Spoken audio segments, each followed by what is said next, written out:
রহমান, আমি মসজিদ ইমাম সাহেব।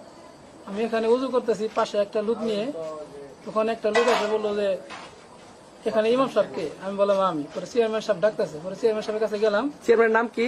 চেয়ারম্যান নাম হলো হারুন রশিদ সেলিম। পরে উনি চেয়ারম্যান সাহেব আমাকে বললো যে আজ থেকে তুমি মাইকে আজান দিবা না, মুখে আজান দিবা, তুমি ডিডি সাহেবকে এখনই জানাই দেবা যে আসরে আজান মাইকে না হয়। এরপরে আমি আমার মসজিদে যে মালিক তাকে আমি জানাইছি, এরপরে বন্ধ করি। তারপরে কি হয়েছে? আমি আমার কমিটিতে জানাইলাম, জানানোর পরে ওনারা আসলো, উনি চলে গেলো। এরপরেই ওনারা আবার আসে, ওনারাও আসতে পরে ঝগড়া হচ্ছে। আমরা অনেক বসা ছিলাম, চেয়ারম্যান আসলো, এইদিকে তাকাই। চেয়ারম্যান এসে বললো যে এদিকে মোটরসাইকেল নিয়ে থামায় ওই ইমাম সাহেবের বললো যে আপনারা এরপরের থেকে মাইকে কোনো আজান দিবেন না। কারণটা কি? কারণটা হইলো আজান বড় মসজিদ হবো, এই আজান চলবো না, এই মসজিদে আজান চলবো না। নতুন হয়েছে মসজিদ, পঞ্জাগানা মসজিদ, এখানে জামাত হয়, এখানে উনি আজান দিতে দিব না, আজানের বিরুদ্ধে।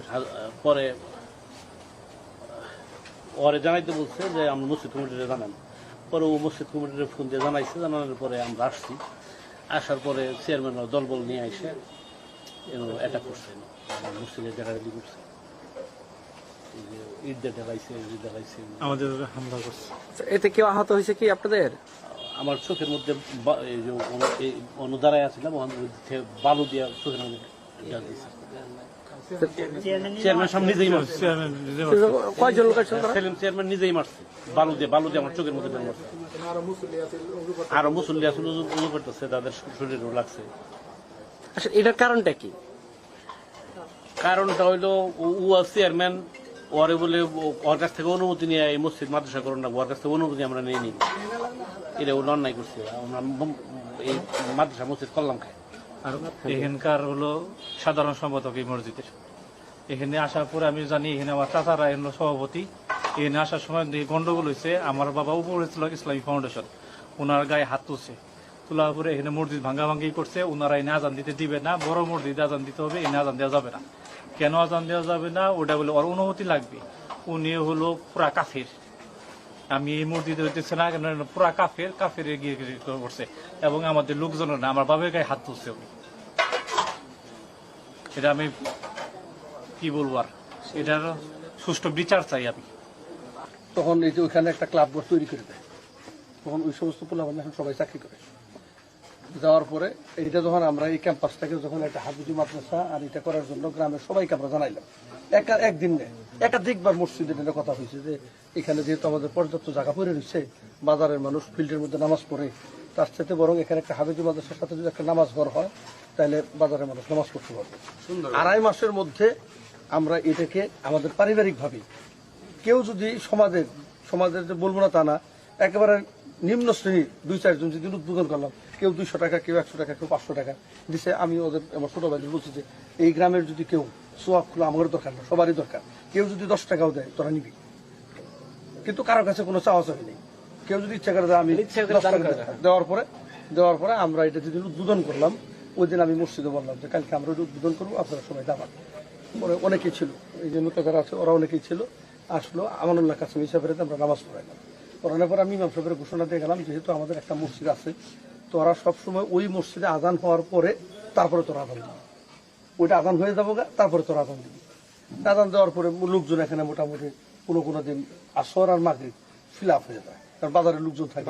আর এই মসজিদ এই নামাজ ঘন্টা করার কারণে নামাজি যারা কোনোদিনই নামাজ পড়ে নাই, এরকম 25 থেকে 30% লোক নামাজি হয়ে গেছে। আচ্ছা, চেয়ারম্যান তাতে আপনার 2টা মসজিদ হলো, এখানে বাজার চেয়ারম্যান কেন? এই হঠাৎ করে এই ক্লাবটা আবার জাগ্রত করার জন্য তারা পোলাপানের টিন বাঁধতেছে যাব। তারপরে একদিন হঠাৎ করে ঈদগাহ আছে, তারপরে আমি 2-4 জনের ডাক দিয়ে বললাম তোদেরকে একটু বুঝাও, কারণ ওই জায়গাটা যেহেতু স্কুলের, ক্লাবঘর ভাঙ্গার ক্ষমতা আমার নেই। স্কুলের পরিবেশ ঠিক রাখার জন্য হেডমাস্টার দায়ী, 2 স্কুলের হেডমাস্টার বুঝবে যে তার এখানে এই ক্লাবঘর থাকলে সুবিধা হবে কিনা, এবং যারা এই ক্লাবঘর তৈরি করার জন্য আসছে এরা কেউ ছাত্র না, এরা হলো তার পাশা গুন্ডা, তার সাথে সবসময় থাকে। কার পাশা গুন্ডা? চেয়ারম্যানের, ওর পাশেই থাকে সবসময়। তো পরে যাই হোক, কালকে আমি আইসে ছেড়ে দেখলাম যে আবার করতেছেন, বললাম যে তোমরা করো, আমার কোনো আপত্তি নেই, তবে ওই ঘরের পানি আর এই ওয়ালের উপরে যে তোমরা ওয়াল তুলছো ওয়ালটা সরাই ফেলো, ওই ঘরের পানি যেন কবরের উপরে না পড়ে। এটা একটা সেন্সিটিভ বিষয়। আমার বাবার কবরের উপর আর জনের ঘরের পানি পড়বে, এটা ক্লাবের ঘর। আর ক্লাব কোনোদিনই মসজিদের সমসাময়িক হতে পারে না। ক্লাব হলো দুনিয়ার সবচেয়ে নিকৃষ্ট জায়গা, সবচেয়ে উচ্চতর জায়গা হলো মসজিদ। ওইটাকে এস্টাবলিশ করার জন্য সে ওইটা করে লাগছে। কালকে আমি বললাম যে তারা যে গাছিতে আছে সিমেন্ট কাটা করে, পরে দেখ জানলাম যে আমাদের এই ব্লকের মেম্বার সবই সিমেন্ট দিছে। 31শে মার্চ ইউনিয়ন পরিষদের নির্বাচন সংগঠিত হয়েছে এবং আজকের যারা এই আমার বিবাদী আব্দুর রাজ্জাক বাবলু যে নির্বাচনে আমাকে মানে পরাজিত করার জন্য আজিজের সঙ্গে, আজিজ হলো তার আপন খালু, সে আমার গ্রামের ছেলে হয়েও সে আমার বিপক্ষে অবস্থান নিয়েছিল আমাকে পরাজিত করার জন্য। তো পরাজিত করতে পারে নাই। আমি বিপুল ভোটের ব্যবধানে ইতলা ইউনিয়নের চেয়ারম্যান নির্বাচিত হয়েছি। এরপরে থেকেই এই আব্দুল আইজের এই দোসর আব্দুর রাজ্জাক বাবলু এবং তার ভাইরা বিভিন্নভাবে আমাকে হুমকি ধমকি এবং বিভিন্নভাবে আমাকে সমস্যায় ফেলার জন্য তারা আপ্রাণ চেষ্টা করে আসতেছে।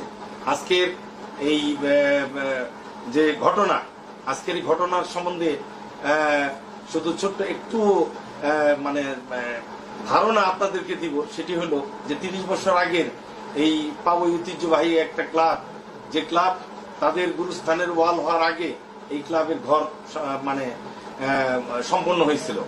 সেই ঘর তারা আজকে গায়ের জোরে তারা মানে সন্ত্রাসীদেরকে নিয়ে তার ভাই সাইদ এবং আব্দুর রাজ্জাক বাবলুর হুকুমে এই ক্লাব ঘরের টিন, ক্লাব ঘরের ওয়াল সব ভাঙি চড়ে ফেলছে।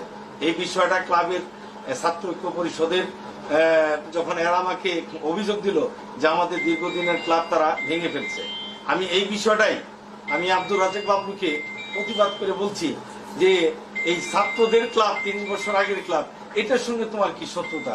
তুমি তো শত্রুতা আমার সঙ্গে করে আসতেছ। তো এরা এটাকে তাড়াতাড়ি সে মোবাইলটা কেটে দিচ্ছে, কেটে দিয়ে তারা সংগঠিত হয়েছে, লাঠি সোটা এবং রামদা ফালা নিয়ে তারা রেডি ছিল। এটা আমি জানি না। আমি ছিলাম আমার ফিশারিতে, আমার ফিশারি থেকে আমি যখন বাজারের ভিতর দিয়ে আসতেছি তারা অতর্কিত আমার উপরে হামলা চালাইছে, আমার উপরে হামলা চালাইছে এবং হামলা চালায় তারা একটা শাবলের আমাকে মানে মৃত্যু নিশ্চিত করার জন্য শাবল দিয়ে একটা পার মারছিল। শাবলটা আমি ধরছি, হ্যাঁ সেই শাবলটা যায় আমার হাতের এক জায়গায় যায় হাত কেটে গেছে। শাবলটা ধরছি এবং একটা লাঠি দিয়ে বাড়ি দিছিল, সে লাঠিও ধরছি। ইতিমধ্যে গ্রামবাসী 200-300 গ্রামবাসী জমা হওয়ার পরে তারা দৌড়ায় মসজিদের ভিতরে চলে যায়। তারা যে মসজিদ নিয়ে কথা বলছে, সেই মসজিদ সম্বন্ধে আমি এটুকুই বলবো যে পাবই গ্রামে 200 বছর আগের পুরনো একটা মসজিদ আছে এবং দীর্ঘদিনের এই সমাজের সম্প্রীতি আছে। এই সম্প্রীতি মসজিদকে মানে এই সম্প্রীতি নষ্ট করে তারা নিজেদের অর্থায়নে নিজেদের অর্থায়নে তারা এখানে পাবই বাজারে একটা মসজিদ করছে। এই মসজিদে আমাদের কোনো সে নেই, আমাদের কোনো কিছুই নাই। মসজিদ নিয়ে আমাদের কোনো ধরনের জিজ্ঞাসা নাই, কারণ যে মসজিদ আছে সেই মসজিদের কমিটিও আমরা না। আমার পরিবারের কেউ, আমরা 4 ভাই 3 ভাই থাকি হলো ঢাকা, আমি একাই তিনতলার চেয়ারম্যান হিসাবে এলাকায় থাকি। আমি এক এক সময় এক এক জায়গায় আমি নামাজ পড়ি, অতএব আমার মসজিদেও আমি নামাজ পড়তে পারি না। আর ওই মসজিদের সভাপতি আমরা না, আমরা কোন সদস্যও না। অতএব মসজিদ নিয়ে আমাদের কোনো আজকের ঘটনা নাই, আজকের ঘটনা কি? আজকের ঘটনা তো আমি যে কথাটা বললাম একটু আগে, মসজিদের ইমাম সাহেব যে একটা অভিযোগ তুলে সেটা হলো যে আপনি ইমাম সাহেবকে বলছেন যে আজকে থেকে না, এগুলো সব ভুয়া ভুয়া ভুয়া। তারা এই বানোয়াট মিথ্যা কথা বলছে। কারণ ওই ইমামকে আমার বলার তো মানে দরকারটা কি? কারণ ইমামকে বলার আগে তো এই আমাদের ওই মসজিদের যে কমিটি আছে, সভাপতি আছে, সে না ডাকবে, আমি ডাকবো কেন? আমার তো ডাকার কোনো এখানে কোনো কারণ নাই। মসজিদে কোনো ঘটনাই নেই। আপনারা প্রত্যক্ষদর্শী, আপনারা যাই দেখেন যে 30 বছর আগের ক্লাব, টিনের চাল ভেঙে ফেলছে, ওয়ালের ইট ভেঙে ফেলছে, এগুলো সব ভেঙে ফেলছে। আপনার সরজমিনে যাই দেখে তারপরে সঠিক বস্তুনিষ্ঠ যে এই মানে এই সংবাদ, সেই সংবাদ আপনারা পরিবেশন করবেন এবং আপনাদের এই সংবাদের মাধ্যমে আপনাদের কাছে দাবি হলো যে এরা যে এলাকায় একটা মানে অস্থিরতা তৈরি করছে, এলাকায় একটা মারমুখী অবস্থা তৈরি করছে এবং সেই পাথালিয়া থেকে বিভিন্ন জায়গা থেকে লোকজন নিয়ে এসে আমাদের এলাকাবাসীকে নাস্তানুদ করতেছে। এমনকি আজকে আমার চেয়ারম্যানের সামনেও তারা হামলা চালাইছে। এটা নির্বাচনে হেরে যায় তারপরের দিন থেকেই তারা এই কাজগুলা করতেছে। আপনাদের মাধ্যমে এটার সুষ্ঠু বিচার আমি দাবি করতেছি।